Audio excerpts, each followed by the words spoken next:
Welcome to Fashion Really, the podcast for people who love fashion but hate what it does to life on our planet, and who like a bit of goss on what's been going on in fashion and culture, particularly how it impacts all of us, people, our fellow animals, and the planet. I'm Emma. This is Joshua. We're Collective Fashion Justice. Joshua, how are you?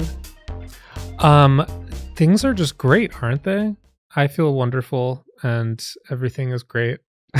Totally not reading horror about Trump every single day. Yeah, it's some trying times. How are you? I'm good.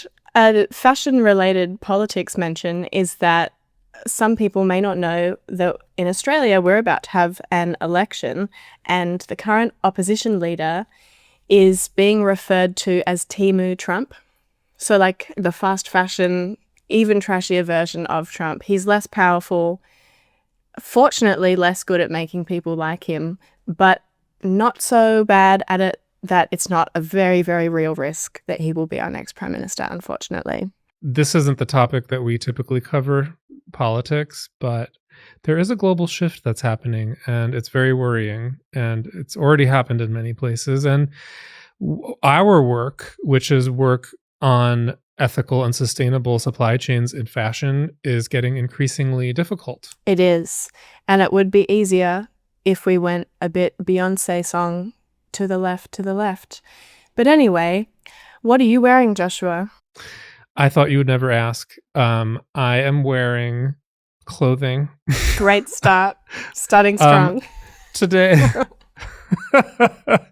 Today, I got dressed today, which is a great start to living as an adult. I'm wearing a sweatshirt that I bought many years ago from, at the time, it was a brand that was only doing organic cotton.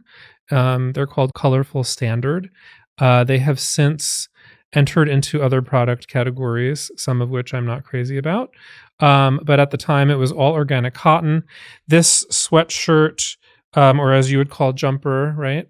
It got stained. It was all like just a kind of a light gray, and it got stained. So I dyed it at home. I did a little bit of tie dye, and now I resurrected it as a tie dye jumper. Love. I'm wearing organic cotton corduroy pants from Industry of All Nations. I'm wearing hemp socks from Young Maven.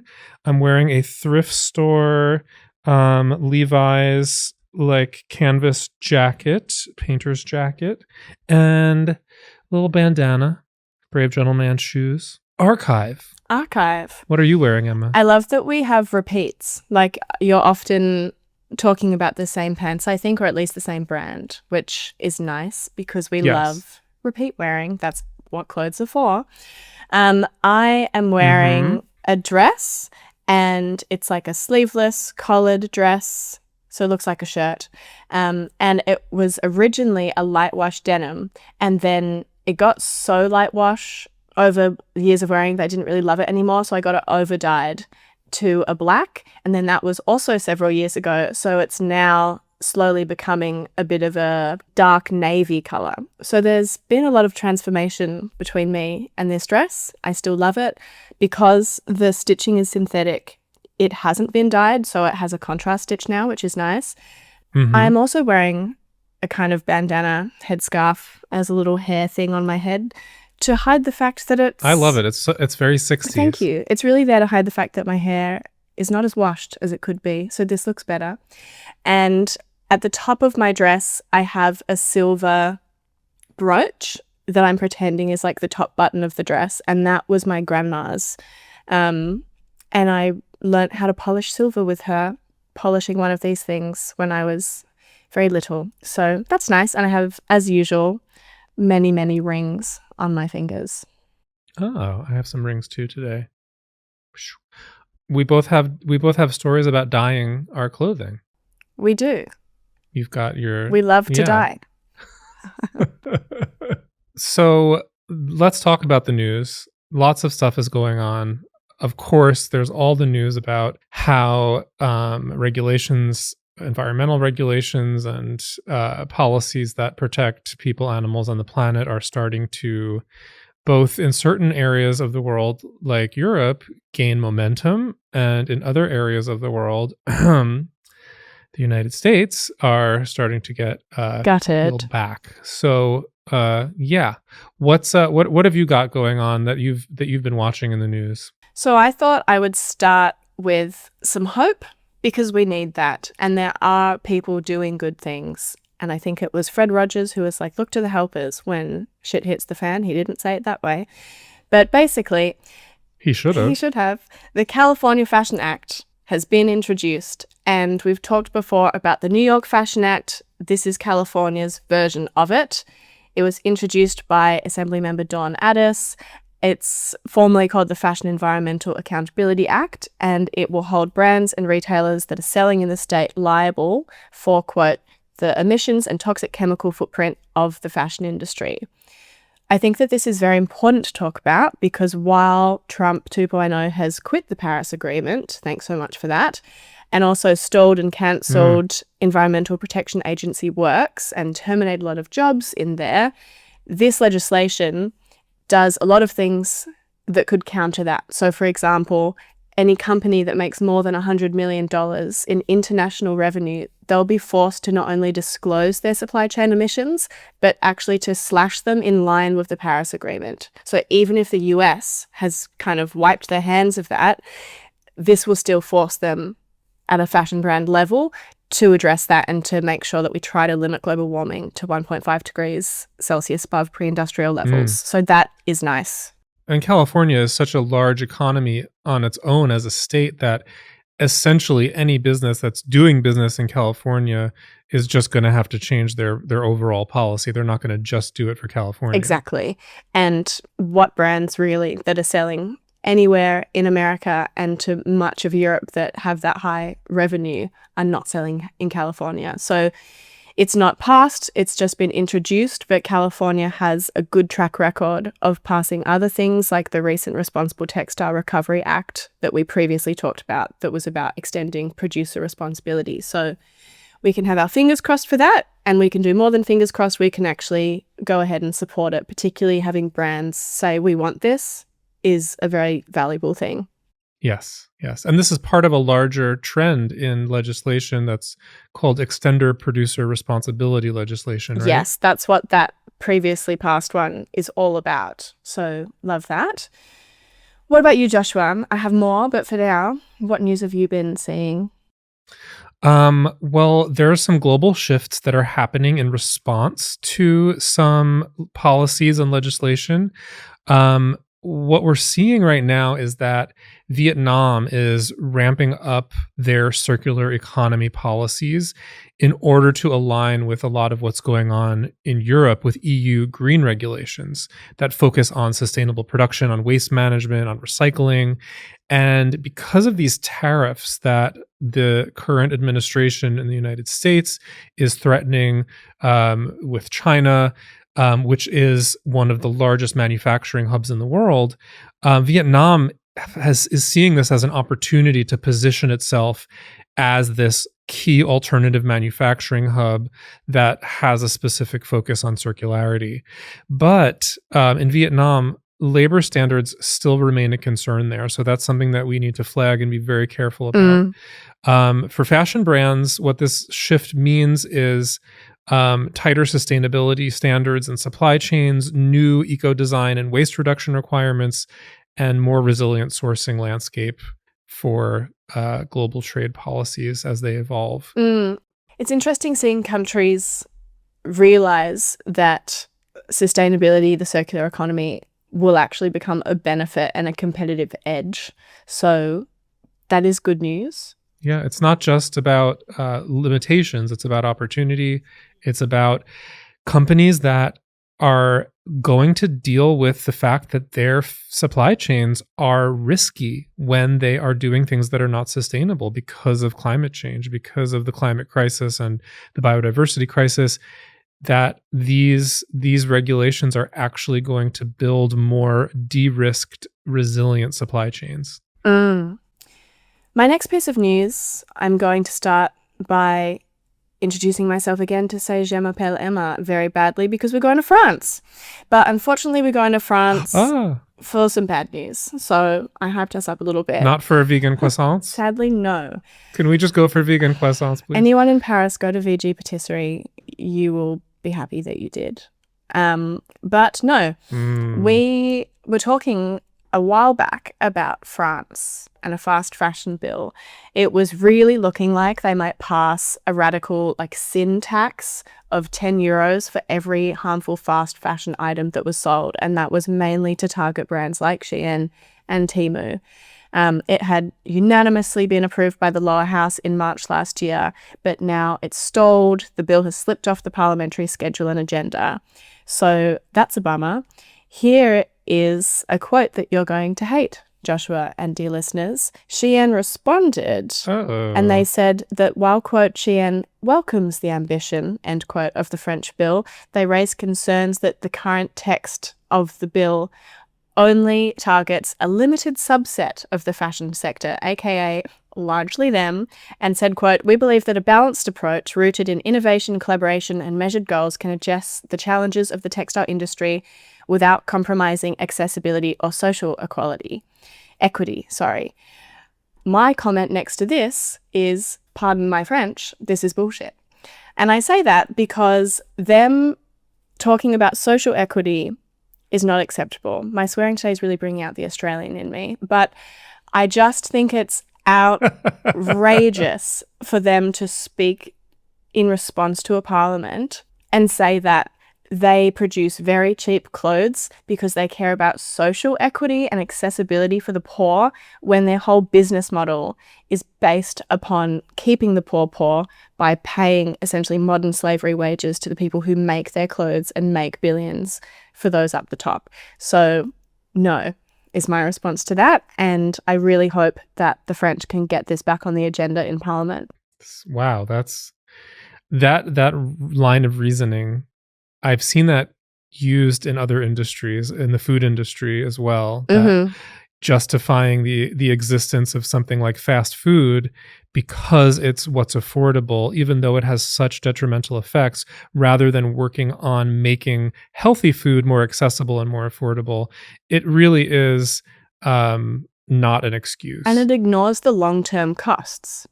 There is a cost to pollution. There is a cost to inequity that is being driven by fast fashion systems, and maybe SHEIN doesn't pay it, but the rest of us do, and our political systems do.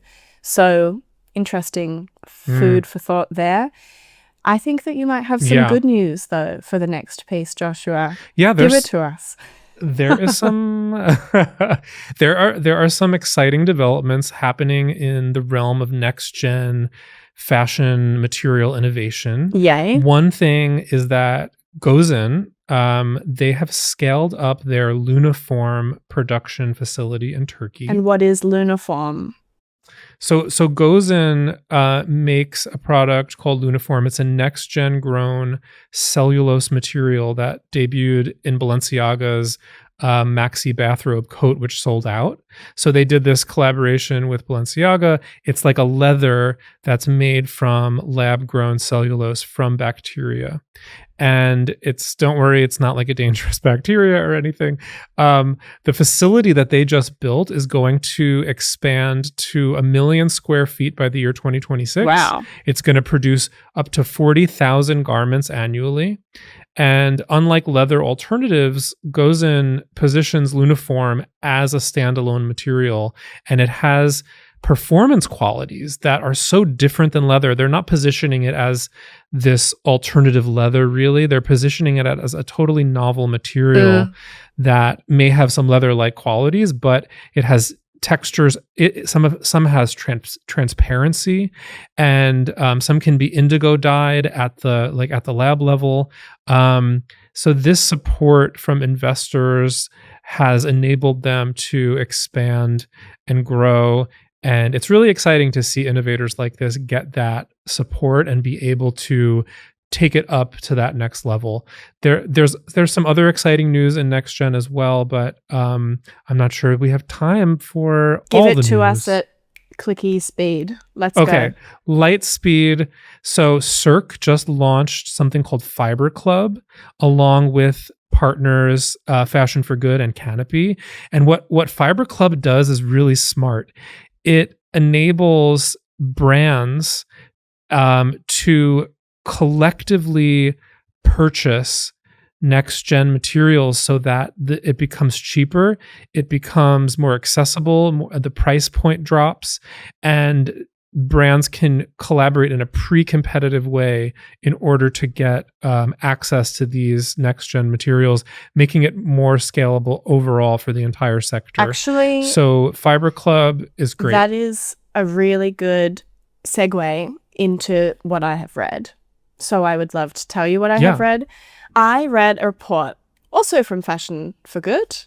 So hi, friends there, alongside Boston Consulting Group. And it was called Scaling Next Gen Materials in Fashion, an Executive Guide. There's a lot in it, but basically we know that right now next gen materials, which is defined as any like novel or innovative material that is designed for good environmental and social outcomes compared to the current materials, and that are early stage, need advancement, need cost optimization before they can be widespread. Those kinds of materials, so like polybion, which is another cellulose based from food waste, leather, things like that, only 1% of the fiber market today in fashion is next gen, which is teeny tiny. But if everything went the way it should and everyone was collaborative and engaged, they think that by 2030 that could reach 8%. They also say that this move is not optional. We need to stop talking about like, oh, but we could maybe slightly fix our current material. There's some materials that are inherently harmful, inherently inefficient. And similar to what you're talking about with this club, the report calls for demand pooling. So we need brands to work more collaboratively to make sure that innovators can scale. At the moment, like when we talk to some of these companies, they're being asked to produce a bunch of different reports, a bunch of different tests for a bunch of different brands, when actually these are all footwear or accessory brands, for example, if it's a next-gen leather. And so we really could be just doing the same thing and standardizing and having brands agree, you know, these are the requirements, let's work together to help this innovator get there, and we will all benefit faster. So it talks about also enabling policies that incentivize collaboration. They talk about how collaboration can help to share financial risk. They also talk about policies that need to be set that incentivize setting targets for the uptake of next-gen materials, because at the moment, often it's a sort of more optional thing within brands or a part of a wider sustainability strategy, but there's no specific thing where it's like, if we haven't increased the use of these materials by 20% by this year, those kinds of policies are going to push things to move faster and for us to get kind of excited about moving there. So that's what I read. And if you're from a brand, I was just going to comment that the report that you're talking about, it's really highlighting something that is so critical and so unusual in what we understand about business. This idea of brands coalescing around a singular spec for a material. So if a whole bunch of brands can agree on one singular spec or a couple of specs, like you said, some of these innovators get requests from 10 different brands for 10 different materials, and then they have to run all these tests, and they're spending so much money, and they're probably duplicating things, and they're wasting resources, and they're wasting time, that if they could, before they approach the innovator, get together, decide what is that one spec that we all can use, that we all can agree on, that's going to save a lot of money, that's going to be able to scale, and we can all make use of it. That is such a great strategy. Why aren't more businesses doing that? And I think, part of it is because the way that our economic system is set up is all about competition. So there's this fear of collaboration isn't going to benefit me, but we know that we need to move past that, and that collaboration can actually be very, very fruitful for everyone. So yes, that's what I read. Tell me what you read. I read a book that I started a while ago, and then I decided to finish it. And it's a book that I think doesn't need to be. I think it surpasses like a time period because it's a bit of a history book. Dan Flores wrote a book called Coyote America, and it's a book that describes in great detail the story and the plight of coyotes in America. But it's a story that, against all odds, ends in coyotes' triumph. And today, coyotes are thriving even in cities.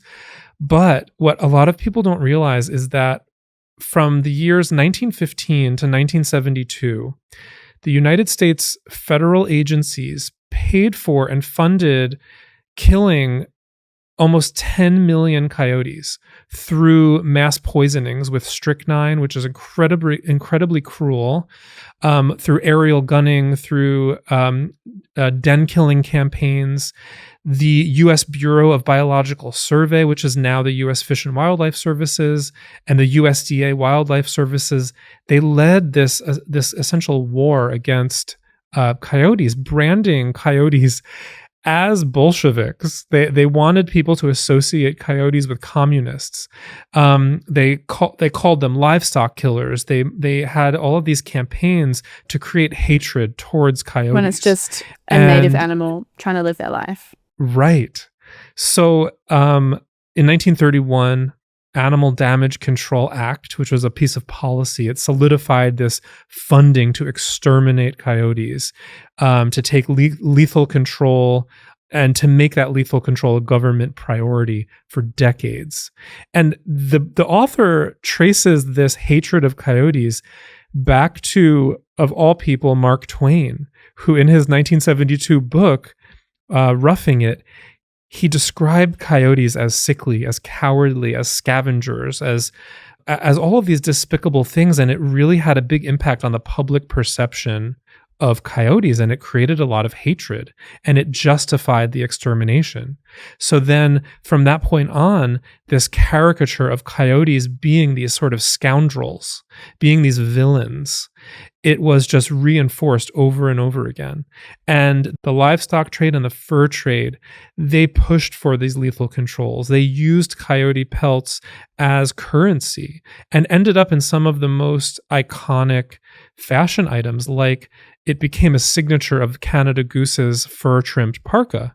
The good news is Canada Goose no longer uses any fur thanks to animal rights campaigners, but this coyote product ended up being utilized throughout the fashion industry. Lastly, I just want to say about coyotes that going back to the 1930s, there were biologists at Adolph and Olaus Murie. They found that 85% of their behavior is actually beneficial to us. It's beneficial to ecosystems. It's beneficial to human habitation. So just like today's wildlife debates, the economic interests and the ideology overpowered scientific evidence, making coyotes these perpetual scapegoats. It's so interesting to see like a story of how a particular group of individuals, this time not a human group, are just given a particular label because it supposedly benefits some industry. It's the same as dingoes in Australia with the wool industry, or Tasmanian tigers who were brought to extinction by the wool and sheep meat industry. A long time after, it was discovered that the jaws of Tasmanian tigers wouldn't function properly to be able to eat a sheep, but we wiped them out just because of all of the myth making that had been pushed by one industry. That also brings us very well into our next section, which is our summary of an issue in fashion and our 2 cents on it, which today is about wildlife. So thanks for talking about coyotes in fashion. Here are my fast facts on the issue of wildlife. The first is that we are increasingly talking about biodiversity. I think it was a few years ago that McKinsey said biodiversity was the next frontier for fashion. I think when we talk about biodiversity destruction, though, we don't really remember that it and linked issues like deforestation, land inefficiency, climate crisis actually results in the mass killing of individuals. And those individuals are wildlife species.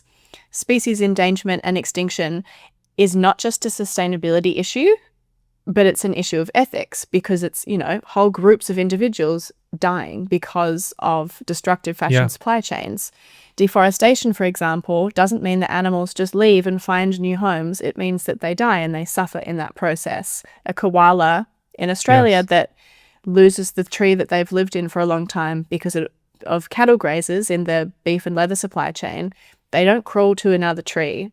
They can't function. They can't cope with that level of destruction. So I want to kind of preface our conversation with that total ethics framework of like sustainability and ethics are totally interconnected topics. But then I also want to give you some numbers because I'm a numbers gal. So give me the numbers. Materials that require more land transformation or destruction, because it's not always like deforestation. Sometimes it's just this land has nothing on it, has had nothing on it for a long time because it's just being grazed on. Yeah. Those are the ones that have some of the biggest impact on biodiversity. So we know that cellulose materials, if they're literally made from new trees, that's a big problem. But we also know that materials like leather and wool have a huge land footprint. 10 leather bags, for example, made from Brazilian leather equates to 10,000 square meters of land that needs to be cleared so that cattle can be on it. So that is a lot to be walking around with. That's obviously 1,000 square meters for just the one bag that we're carrying. And that land amount is not specific to Brazil. Cows need the same amount of kind of space no matter where they are, unless they're trapped in feedlots, which brings in an ethical issue. And for wool, it's crazy. That figure is shocking. It is. And if people want to learn more about it, that's on our Circumfauna website, where verified by experts, we bring together different data and produce calculations for assessment to make the kind of impacts in fashion more easily understood, because it often isn't. Materials like mycelium, Pinatex, which is a pineapple-based alternative to leather, Sharinga, all of these need Sharinga. They only need like a square meter, a couple square meters. So that contrast for the same amount of material is crazy. And similar for wool, 1 kilogram of Australian wool. I keep talking about Australia today, but Australian wool is the most popular wool, so I'm continuing. 1 kilo requires 3,675 square meters of land to be clear for just 1 kilo of fiber, and that is not even also shocking. That's not even usable fiber because it then has to be cleaned and all of that. And then in comparison, Australian cotton only requires 14.8 square meters. A tencel, if it's ideally, a different kind of wood cellulose, then it would be circular. But if we're talking about forest stewardship certified wood cellulose for now, that's 2.5. And hemp is even smaller in terms of square meters. So if you imagine how much land your sweater or jumper has come from, depending on what you're wearing, it's a very different question. And that has massive impacts on wildlife. Coming back to the topic, leather is linked to the endangerment of giant otters, jaguars, swift parrots, greater gliders, toucans, and tapirs. Wool to koalas, lots of different native birds, like so many that I can't list them. And also bighorn sheep and desert tortoises. That's across the US and Australia. And then, of course, there's the dingoes that are being shot, like I talk about. And similar to coyotes, wolves are being shot in America now. And that's, again, because of this idea of they're going to kill the sheep that we will ultimately be killing ourselves once they're no longer considered profitable. So I just think we can't underestimate enough just how severe the impact is on these wildlife species that we almost never have the privilege to know and to experience, but that we would all love to. Like everyone loves a bit of a David Attenborough doco. The fashion supply chain is cutting into the future of those. Yes. And it really comes down to this very simple principle that the land that gets converted for grazing is the land that gets taken away from wild animals and native species and native plants and industries like leather and wool that advertise themselves as natural. It comes at the cost of those native lands and those native animal species. And in a lot of countries, both of the ones that we live in and more, it also is a colonial indigenous rights issue. Like, we're talking about land that is not only taken from the native animals that live there, but also the indigenous people. So I think, yes, and those people often have a far stronger connection to those wildlife species and are overlooked when they have solutions to protect them. And in the case of your country, by an animal that isn't even native to that country. Yes, exactly. Good old sheep, who I adore. I love a sheep. They're lovely, but they were never meant to be here for their exploitation. What about your facts, though? Yeah. What do you want everyone to know about wildlife and fashion? As you know, I love a little bit of history, so I'm going to do my bits about wildlife is going to touch a bit on history. It's going to touch a bit on what's happening now. We need a new Joshua's history lessons. Joshua's horrible histories. Joshua's horrible histories. Ah, wah, wah. So looking back at what's happened to animals because of the fashion industry, there are a lot of animal extinctions or near extinctions. So entire species have been wiped out for fashion trends. Boo. The Tulloch wallaby was hunted to extinction by 1943 for its fur. The sea mink was exterminated for pelts before scientists could even study them. The Eurasian beaver was nearly wiped out for fur hats. Millions of koalas were slaughtered for their pelts, leading to these devastating population collapses that never rebounded. And there has been just this fashion-driven eradication where we talked about wool a bit today, but wool production led to these deliberate extinctions of species that were deemed pests by farmers, like you said, the Tasmanian tiger, the Falkland Islands wolf, the North American beaver, the American bison. These were animals that were also wiped out for fashion. The North American beaver was driven to near extinction, to what's considered functional extinction in many places in North America because of the fur trade. The American bison were driven to near extinction and never recovered. And part of the vehicle of that extinction was the buffalo robe. That was the most valuable part of the bison. The bodies were often left to rot. The meat was not utilized. You know, there was a part of this that was also about disenfranchising and disempowering the indigenous Americans, but an economic vehicle to incentivize it was the buffalo robe, which was then those pelts were shipped from the West and the Midwest out into city centers where they were sold at a profit, and whereas the meat was not so profitable.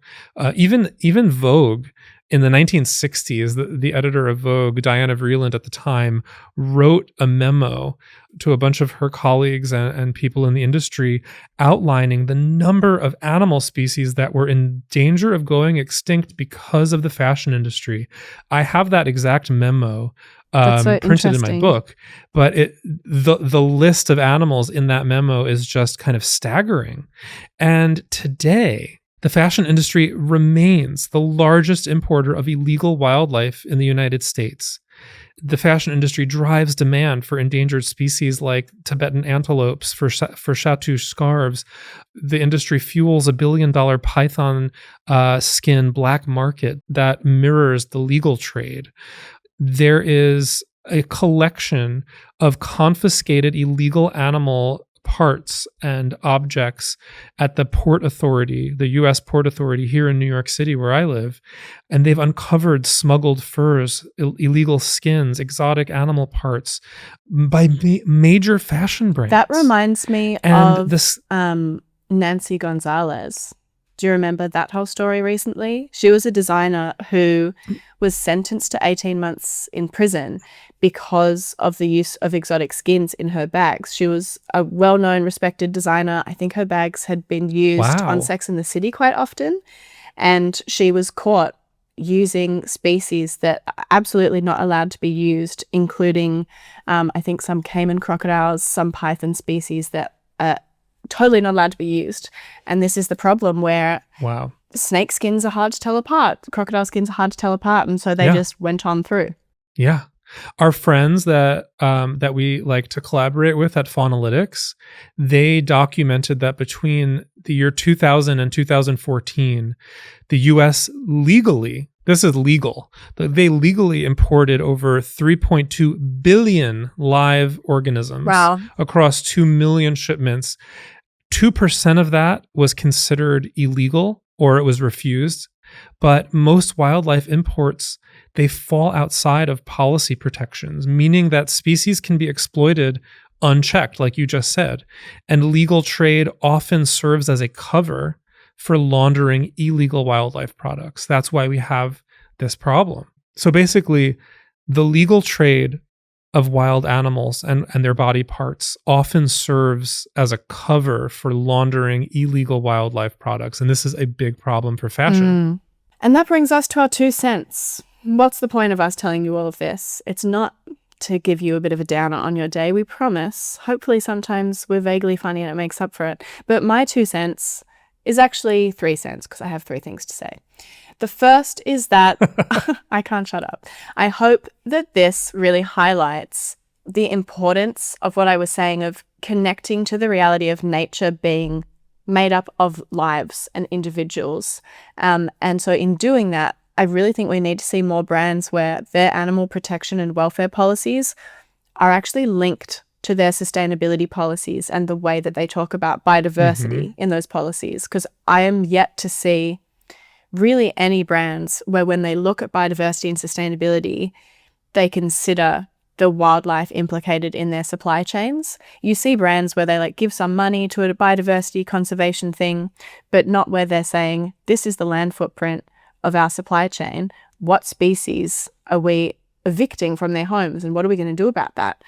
And then, of course, the more obvious one is we need policies that just move us beyond the use of wild animals, given the implication for biodiversity. We can't keep having species where, yes, they're not endangered, but that's only because most of them live in cages, like crocodiles in Australia or like pythons, where so many of them live these miserable lives. It's not conservation, it's commerce. So they're my 3 cents. Yeah.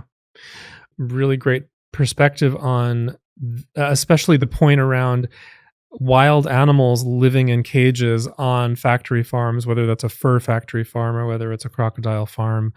These are not like, what is a wild animal outside of its context of its habitat? Who is an individual animal outside of their environment and their habitat that they can't contribute to anymore? You know, all species have an ecosystem benefit. They don't in a cage.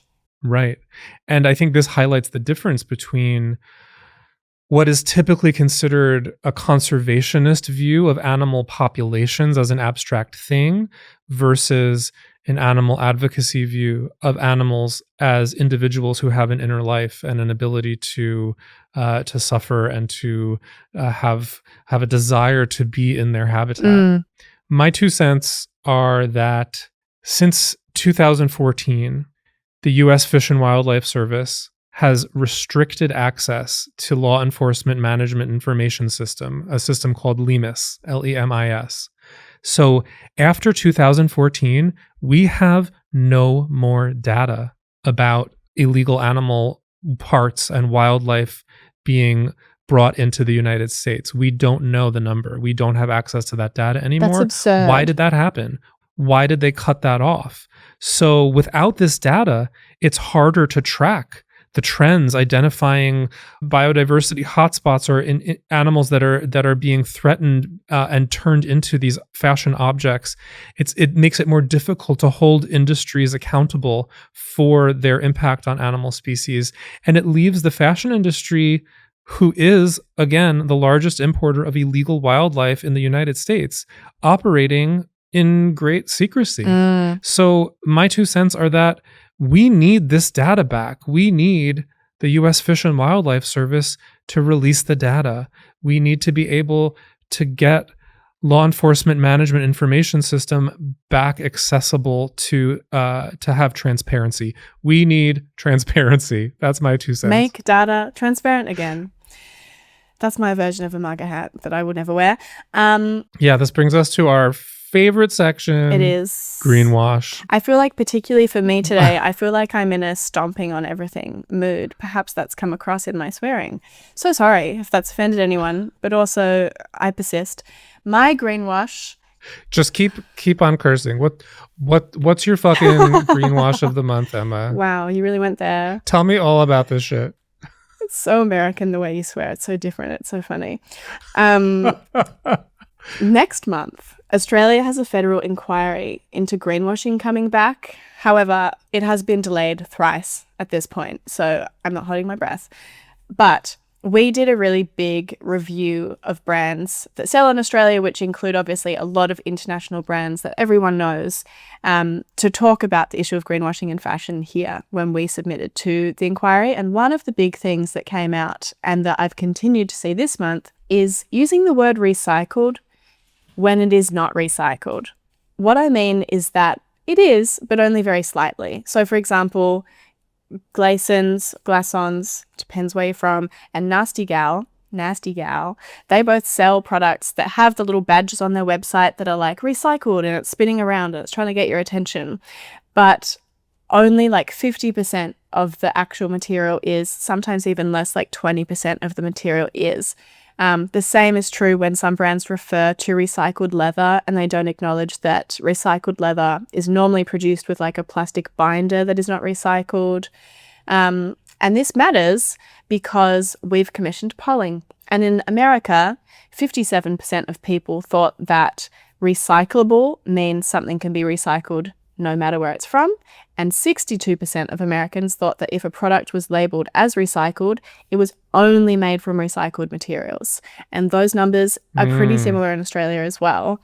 And frankly, that makes sense. Like, I'm not blaming people for thinking that, because if it says recycled and it says it can be recycled, it should be both recycled and recyclable. Yeah, or at least be clear with what it is. Say this is made from 50% recycled materials, and that's not terrible. Like, look, if there's a brand that is producing at scale and they incorporate even 10% recycled content, that can have a really big positive impact. But just be straightforward about it. Say what it is. Totally. It's not about what people are doing. It's about the deception.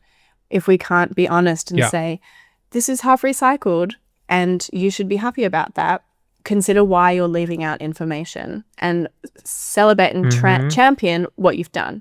So that's mine. What's yours? So my greenwash of the month it's more of a concept with an example. And the concept is the ethical productivity fallacy. I want to hear very fancy music playing while I say that. The ethical productivity fallacy. This applies to many advertisements and a lot of marketing. It's this notion that you've probably seen where it's this kind of equivalency where treating workers or animals better inherently leads to higher product quality or better efficiency or higher profits. Like happy wool comes from happy sheep, or high quality leather comes from happy cows. It's a defense mechanism that's often used to greenwash an industry's practices and make you think that because something looks nice or feels nice or seems to be high quality, therefore it means that everything that happened in the supply chain must have been ethical and sustainable. It's this concept of beauty equating to goodness. And that ties back to the very famous Tolstoy quote where he said, "What a strange illusion it is to suppose that beauty is goodness." That's at the start of the Slade documentary. Yes. It's a concept that really resonates, I think, for fashion. It's in my book as well. It's this concept of aesthetic irrationality. So the example of this that I want to highlight today is, it's a small company, but it is this cashmere company, FTC, and on their website, it's in their About Us section, our cashmere section, it says, "It all starts with happy goats." And this idea that the goats are happy to be utilized for cashmere, it's a stretch. There are standard industry practices that are inherently cruel. There are scenarios where how do we really determine the happiness of a goat that's being utilized for or being exploited rather for cashmere? So the concept, the fallacy here is that there are certain standards, like the Sustainable Fiber Alliance's Cashmere Standard, which is a certification that claims to ensure goat welfare. But reports actually indicate that despite these assurances, practices like castration without pain relief, combing like raking the goats with a metal rake that or these combs that really rips the hair out of them, it causes distress. These sort of standard industry practices get a pass, and then they get to be put under this idea that these are happy goats leading a happy life, and therefore the product is going to be better quality. So it raises all sorts of questions about the authenticity of both animal welfare commitments that brands are making, the validity of certifications, and the concept in and of itself that happy animals equals high quality products. What do you think about that? Well, speaking of that certification, we've done a review of it before. And like you say, those painful standard mutilation practices like castration without pain relief, they're not only just sometimes happening in the supply chain, they're specifically allowed to happen under the certification. It's not like someone not following it. And I think the happiness aspect is also interesting when it comes to the fact that how much can you really be interested in the happiness when it's only so insofar as that animal remains productive for you? Because that standard also talks about how to quote unquote euthanize animals if they're not profitable, if they're no longer required. And greenwash, ethics wash, for sure. This concept is really appealing to people because it preys on our desire to have proximity to animals, to look at cute little baby animals. But what it does is it contradicts the dominant logic of industrial scale fashion manufacturing.